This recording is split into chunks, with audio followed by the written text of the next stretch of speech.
अस्सलाम वालेकुम अज़ीज़ तलबा, आज हम ज़हनी आजमाइश यानी मेंटल एबिलिटी इस मज़मून का चौथा सबक पढ़ेंगे, जिसका नाम है तरतीब कह सकते हैं आप उसे, तवातिर कह सकते हैं, तसलसल या अंग्रेज़ी में उसे सीरीज़ या फिर कंटिन्यूटी भी कह सकते हैं।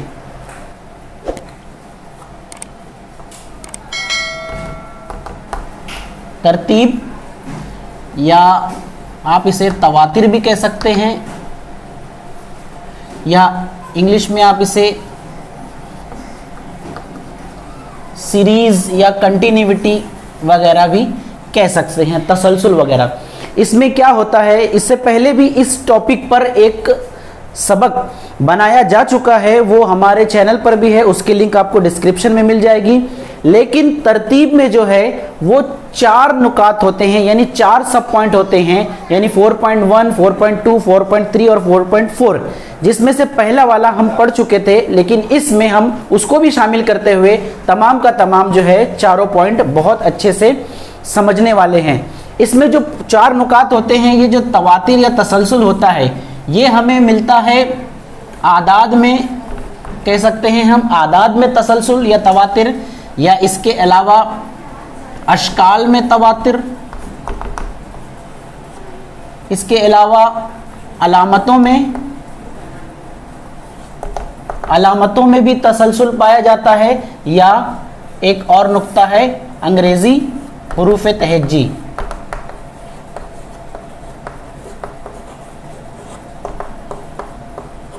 इन तमाम में तसलसल पाया जाता है। अब तसलसल किसे कहते हैं उसको बहुत अच्छे से समझिए। ये सवाल कैसा होता है, पहले इसका पैटर्न देख लेते हैं हम। ये पहला रुक्न कॉमा, दूसरा रुक्न कॉमा, तीसरा रुक्न कॉमा, चौथा रुक्न कॉमा, और ये एक सवालिया निशान होता है। ये तमाम ही सवालात में इसी तरीके से सवाल होता है। जरूरी नहीं है ये 5 रुक्न आए और छठा दे, कभी कभार ये 4 देकर 5वां पूछ सकता है, 5 देकर छठा पूछ सकता है, 6 देकर 7वां पूछ सकता है। इस तरीके से भी सवाल पूछे जा सकते हैं। अभी मैं आपको बता दूं, आदाद में इन अरकान की जगह पर आदाद होंगे, अशकाल में इन आदाद की जगह पर अशकाल होंगी, अलामतें में अलामतें होंगी, और हुरूफ तहज्जी अंग्रेजी में अंग्रेजी हुरूफ तहज्जी होगा। आदाद का हम बहुत अच्छे से समझ चुके हैं, लेकिन एक मरतबा उसका रिवीजन कर लेते हैं ताकि हम आसानी से आगे बढ़ सकें। जैसे देखिए, आदाद में यहाँ पर लिखा हुआ है 1, 4, 9, 16, और ये सवालिया निशान। इस तरीके का हमारे सामने एक सवाल आ गया। अब इस सवाल का जवाब हमें कैसे मिलेगा? इस सवाल को हल करने के लिए आपको बताया गया था कि आपको मुरब्बे मालूम होना चाहिए, मकब मालूम होना चाहिए, मुफरद अदद मालूम होना चाहिए, जुफ्त अदद, ताक अदद, इसके अलावा हिंदसी आमाल जैसे जमा, नफ़ी, ज़र्ब, तकसीम वगैरह, ये तमाम जानकारी होना ज़रूरी है। वो होना ज़रूरी है अपनी जगह, आपको याद भी रखना है। लेकिन अगर इस तरीके का आपको तसलसल का सवाल हल करना है तो सिर्फ एक तरीका आपको बताता हूं, और वो है फ़र्क का। आप सिर्फ फ़र्क कीजिए। जैसे ये सवाल जो बनाने वाले ने सवाल बनाया है, ये अल्फाज यानी आदाद के मुरब्बे दिए जा रहे हैं। देखिए, 1 का मुरब्बा, 2 का मुरब्बा, 3 का मुरब्बा, 4 का मुरब्बा, इसी तरीके से आगे 5 का मुरब्बा, क्या आएगा? 25। बिल्कुल सही। लेकिन हम दूसरा तरीका इख्तियार करें जिसमें हम फ़र्क करते हैं। फ़र्क करेंगे हम लोग, इन दोनों का फ़र्क क्या आएगा? 3।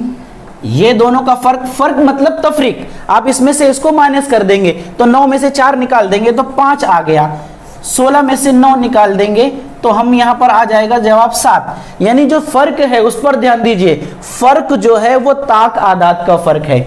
यानी अगला वाला फ़र्क कौन सा फ़र्क आएगा? 3, 5, 7, और अगला वाला फ़र्क आएगा 9। अब इसमें 9 फ़र्क करना है, यानी इसमें 9 बढ़ा देना है तो 9 का फ़र्क हो जाएगा। तो जब हम लोग 16 में 9 मिला देते हैं तो वो 25 हो जाता है। तो यहाँ का जो जवाब है हमारा वो आएगा 25। हमने हल किया किस तरीके से? सिर्फ और सिर्फ फ़र्क करके हमने हल किया, जबकि यहाँ पर दिए हुए थे मुरब्बे। इसी तरीके से अगर कुछ और भी दे दिया जाए तब भी हम उसको फ़र्क करके ही आसानी से निकाल सकते हैं। मान लीजिए यहाँ पर किसी ने दे दिया ये 13, उसके बाद 26, उसके बाद 39, उसके बाद 52 और आगे क्वेश्चन मार्क दे दिया। अब यहां पर ये हैं तो 13 के अजाफ, लेकिन हम क्या करेंगे, यहां पर फर्क निकालेंगे। जैसे ही फर्क निकालेंगे हम यहां पर, तो फौरन हमें फर्क यहां पर 13 का मिलेगा, यहां पर 13 का मिलेगा, यहां 13 का, और आगे भी जाहिर सी बात है 13 का फर्क चल रहा है, तो आगे चल के भी 13 का फर्क होगा, तो इसमें 13 मिला लेंगे तो अगला वाला रुकना आ जाएगा जो कि 65 होगा। ये 13 का फर्क हो गया। इसी तरीके से मकब भी अगर दिया जा रहा है, या मुसल्लसी आदाद दिए जा रहे हैं, या जज़रुल मुरब्बे दिए जा रहे हैं, तो भी हम फर्क करके हल करेंगे। एकदम क्लियर। अब आगे हम लोग बढ़ते हैं, हमारा जो दूसरा अहम और बुनियादी पॉइंट है वो देखते हैं जी। अब हमारा चलेगा अशकाल और अलामतें, हम दोनों को साथ में ले रहे हैं, क्योंकि अशकाल और अलामतें बिल्कुल वही तरीका है, सिर्फ उसमें शक्लें थोड़ी सी बड़ी होगी और अलामतों में छोटी होगी अलामतें। तो शक्लों में भी बिल्कुल यही होगा, पहला रुकन, दूसरा रुकन, तीसरा रुकन, चौथा रुकन और पांचवा रुकन या छठा रुकन पूछ लिया जाएगा। तो शक्लें कैसी हो सकती है, जैसे देखिए ये यहां पर एक तरतीब दी जा रही है, ये कॉमा लगा होगा, उसके बाद ये दूसरी शक्ल हो गई, उसके बाद कॉमा, ये तीसरी शक्ल हो गई, उसके बाद कॉमा, और आगे जो है चौथी शक्ल की जगह पर सवालिया निशान। देखिए तमाम में आड़ी लकीर हैं, लेकिन जो खड़ी लकीर है वो यहाँ पर 2 है, यहाँ पर 3 है, यहाँ पर 4 है। यहाँ पर जाहिर सी बात है 4 ऑप्शन दिए जाएंगे आपको। ये पहला ऑप्शन आएगा, ऑप्शन नंबर 1, ये दूसरा ऑप्शन आएगा, ऑप्शन नंबर 2, इसमें 5 लकीरें दी गई हैं। उसके बाद ऑप्शन नंबर 3, उसके बाद ऑप्शन नंबर 4 आएगा यहाँ पर, या एक ही लकीर देकर इस तरीके से सवाल है। अब हमें क्या देखना है, आड़ी लकीर तो सब में बराबर है, यानी आड़ी लकीर आनी ही है। तो यहाँ पर 2 है खड़ी, ये 3 है खड़ी, 4 है खड़ी, अगले में 5 लकीरें आएंगी। 5 लकीरें देखना, इसमें 4 है, इसमें 5 है, और ये सही जवाब हमारा ये हो जाएगा। इस तरीके से सवालात पूछे जाते हैं। अब देखिए एक और इसी तरीके का हम एक सवाल ले सकते हैं। देखिए ये एक शक्ल है जिसमें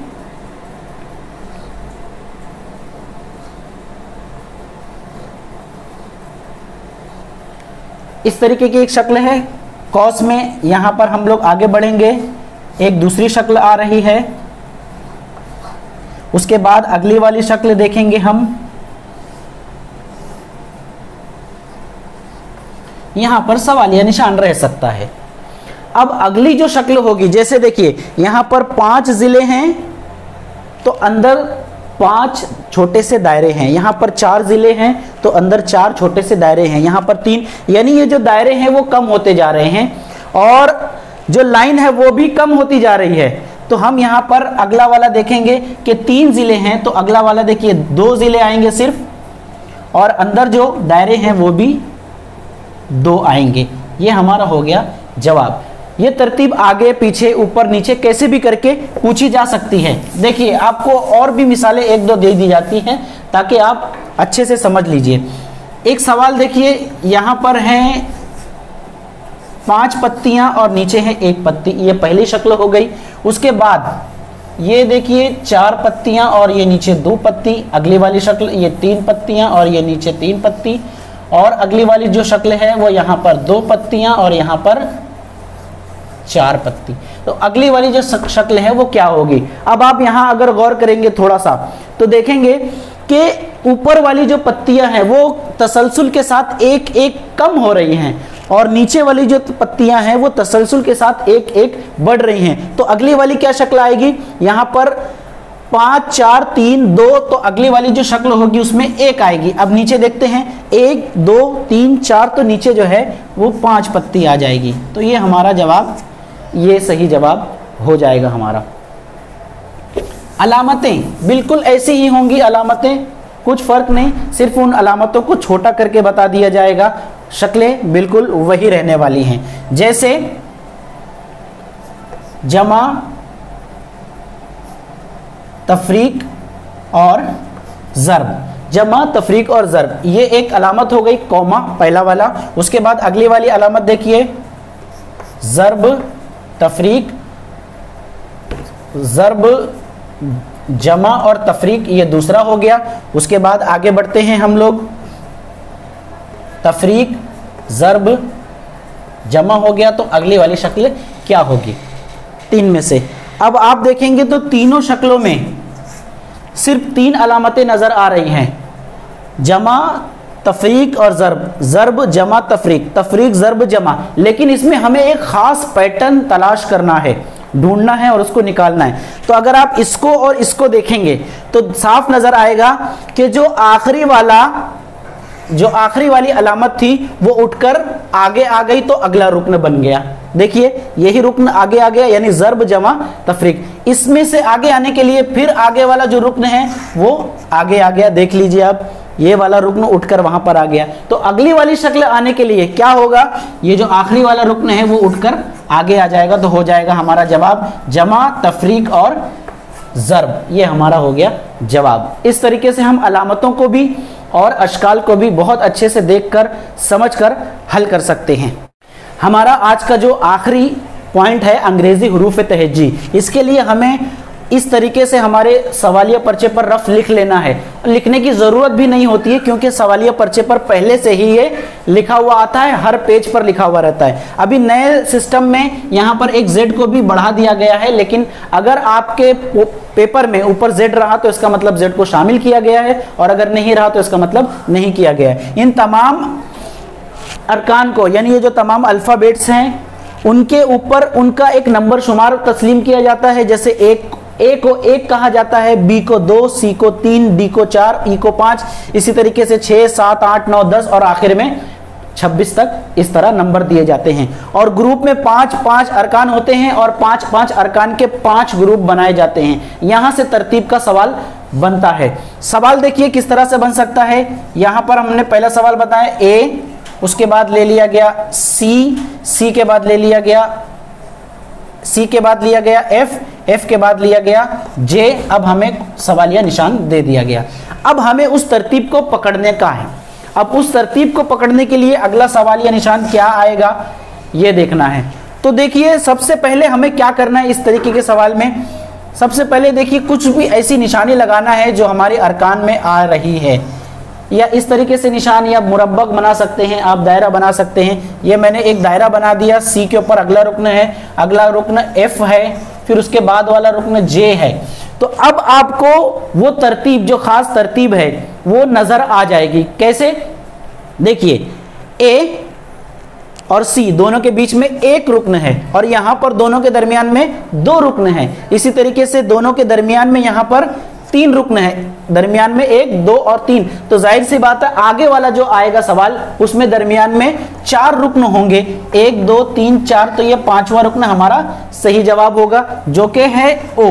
ये हमारा सही जवाब है। इस तरीके से तरतीब जरूरी नहीं है यही आए, बाज़ औक़ात ये जो फर्क है वो बिल्कुल सेम रखा जाएगा, यानी हर बार 2-2 का फर्क, हर बार 4-4 का फर्क, हर बार 10-10 का फर्क, या ऐसा भी कर सकता है हर बार 2 का फर्क, फिर 4 का फर्क, फिर 6 का फर्क, यानी 2 के ज़ाफ में फर्क लिया जाएगा। या कभी कभार ताक आदात का फर्क लिया जा सकता है, कभी कभार जुफ्त आदात का फर्क लिया जा सकता है, कभी मुरक्कब आदात का फर्क लिया जा सकता है, कभी मकब आदात का फर्क लिया जा सकता है, कभी मुरब्बे का फर्क लिया जा सकता है, कभी जज़ुल मुरब्बे का फर्क लिया जा सकता है, कभी मकब का फर्क लिया जा सकता है, कभी जज़ुल मकब का फर्क लिया जा सकता है। इसी तरीके से फर्क के साथ साथ कभी कभी जोड़ मुफरद आदात, वाह मुफरद आदात, किसी भी आदात का फर्क लिया जा सकता है। साथ ही साथ ये भी आपको बता दूं, ये फर्क ना लेते हुए बाज़ औक़ात ऐसा भी होता है कि उसके नंबर शुमार को ही ले लिया जाता है। एक मिसाल उसकी भी बता देता हूं ताकि आपको बिल्कुल क्लियर हो जाए। इस तरीके से भी सवाल पूछे जाते हैं। जैसे पहला वाला यहां पर आ गया है पहला वाला है यहां पर बी, उसके बाद है दूसरा वाला सी, उसके बाद है ई, उसके बाद लिया गया है जी और अगला वाला रुक्न पहचानना है। अब यहां पर अगर आप तरतीब देखने जाएंगे तो बी, देखिए ये बी है, उसके बाद सी, देखिए ये सी है, दोनों के दरमियान में कोई फर्क नहीं है। उसके बाद एफ, ई है, ई सॉरी, इसके बाद ये ई है, ई के दरमियान में 1 का फर्क, उसके बाद जी है, जी के दरमियान में 2 का फर्क। यहां पर सिर्फ फर्क नहीं है, यहां पर 1 का फर्क, तो अब हम पकड़ ही नहीं सकते कि 1 का फर्क यहां पर तो है, लेकिन यहां पर एक भी का फर्क नहीं है, 0 का फर्क है, उसके बाद 1 का फर्क है। यहां पर अगर 2 का फर्क लेता तो हम बोल सकते थे कि 0 का फर्क, फिर 1 का फर्क, फिर 2 का फर्क, फिर 3 का फर्क, लेकिन इस तरतीब में नहीं है ये। तो हम देखेंगे कि ये जो इसका रुक्न है ये दूसरे नंबर पर है और ये तीसरे नंबर पर है, इसी तरीके से ये 5वें नंबर पर है और ये 7वें नंबर पर है। तो देख लीजिए 2, 3, 5, 7 ये क्या है, ये मुफरद आदाद हैं, तो उनके नंबर शुमार को भी लेकर सवालात पूछे जा सकते हैं। तो ये था हमारा आज का जो तरतीब या तवातिर का सबक। मिलते हैं हम अगले वीडियो में, जिसमें हम अगला कुछ नया मजमून लेने वाले हैं, अंग्रेजी या तो फिर उर्दू। उसके बाद हम नए तरीके से, क्योंकि हमारा ज़हनी आजमाइश के भी अच्छे खासे वीडियोस हो गए हैं और इसी तरीके से मैथ्स के भी वीडियोस हो गए हैं, उर्दू और इंग्लिश के वीडियोस इंशाअल्लाह आगे ज़्यादा से ज़्यादा बनाने की कोशिश कीजिएगी। वीडियो अगर अच्छा लगा हो तो लाइक कीजिए, शेयर कीजिए अपने दोस्तों में, तमाम तलबा तक जो कि स्कॉलरशिप में हिस्सा लिए हैं वहाँ तक इस वीडियो को पहुँचाइए। मिलेंगे हम अपने अगले वीडियो में, तब तक के लिए अल्लाह हाफिज़, अस्सलामु अलैकुम वरहमतुल्लाहि वबरकातुहू।